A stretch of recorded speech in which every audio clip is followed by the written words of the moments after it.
Hello everybody, welcome to Deluxe Collectibles, and today I'm going to be discussing a LEGO Ninjago spin-off series, or possibly a prequel series as well, and this information is coming from Tommy Andreasen, who recently hosted a Q&A over on his Twitter, so thanks so much to him for answering some really great fan questions. So we're going to go over quite a bit of information here, but I want to kind of make some theories of my own regarding some of these, and I did do a previous video as well, specifically talking about a cancelled idea for sort of a concept for Ninjago, and I sort of spun that off into a possible spin-off series that could wind up happening, but this video is just much more dedicated to specifically talking about this topic. But the first question that we have to go over here from a fan was that, have you ever wanted to do a prequel season? And Tommy answered with, I would love to do that. The Spinjitzu brothers explore that territory, and of course, if you don't know what that is, that's a novel series that they're doing for Ninjago, which is kind of like a side series exploring, of course, Wu and Garmadon's past, and I think that's really interesting,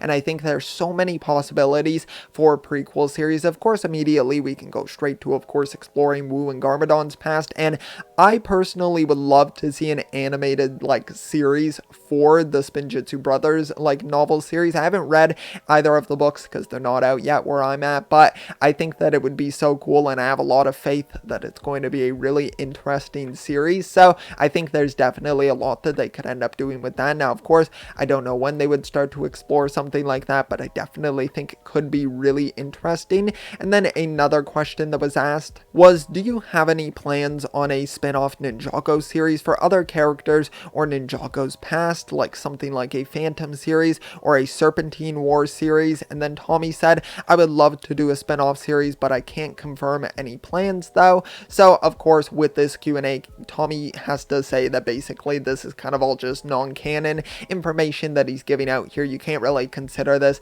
as canon, so take it with a grain of salt, but of course I think it's still fun to sort of theorize about some of the comments that he makes in his answers here, and I think this is really great to hear that, of course, Tommy is all for it here. It sounds like he really likes the idea of a spin-off series or even a prequel series as well, so I think that's really great to hear because there's so many characters in Ninjago. They have so much diversity in everyone from Ninjago that there's so many that we can either revisit from the series or characters that we can just kind of develop a bit more in their own standalone series. There's just a ton that they could do. I think one of the most obvious ones is to kind of have an Elemental Master series where you follow some of the other ones, because of course I think it's always great when they're included in a Ninjago season, such as like Sons of Garmadon when they get to return, or Hunted, I believe, I guess is when they do wind up returning, and I think that was just so cool that they incorporated something like that. I feel like it was just really well done in that arc for the series, so I think if they got their own screen time just individually,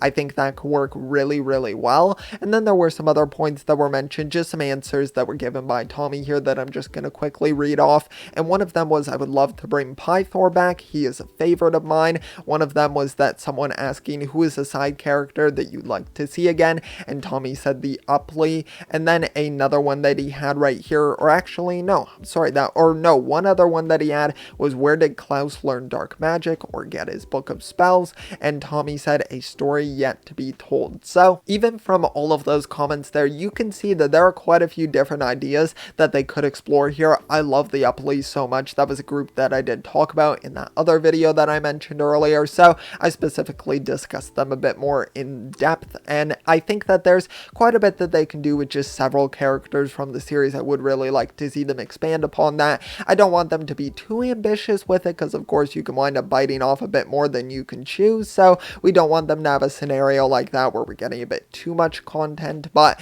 I think that Ninjago is a series where it has enough support from the fan base where they can potentially do spin-offs like this, and not just in like novelization form or in the comics or anything. I think that it can be full-fledged animated projects like this, and you could even do it in different styles as well. That was something that I loved about the reimagined shorts, was that they really explored and sort of dipped their toes into doing different styles of animation, and of course some of those are going to have different budgetary needs, and maybe if they want to make this series a little bit more budget friendly, then they can take on one of those styles. Of course, I don't know behind the scenes how much animation costs, like specifically depending on which you're doing, but I think that it would be kind of cool to see it differentiate itself in its visual style and in tone as well. I think you could do a lot with that, because I don't just want to see it be like, okay, here's a spin-off show, we're following a different character, but it feels the exact same as the core Ninjago series. I want it to take on a sort of different feel, and maybe even not for a totally different audience, of course, because you're still going to be going at the same sort of fan base for Ninjago, but maybe just kind of appealing to some different, like, smaller fan bases within the entire fan base. So I think that could definitely be really cool if they did wind up doing something like that, and I am completely open to it. So let me know all of your thoughts on a Ninjago spin-off or prequel series down below in the comment section. What format would you like to see it in? Would you be completely open to an animated series? I'm sure that's what a lot of people would like to see. Or are you fine with them sort of tackling that in like novels and just extra material like that? Let me know all of your thoughts down below. And if you did enjoy the video, it would be highly appreciated if you could leave a like. Also subscribe as well if you would like to check out some of my other content. That would be highly appreciated. So thank you so much. I will see you all next time, and always remember, keep on collecting.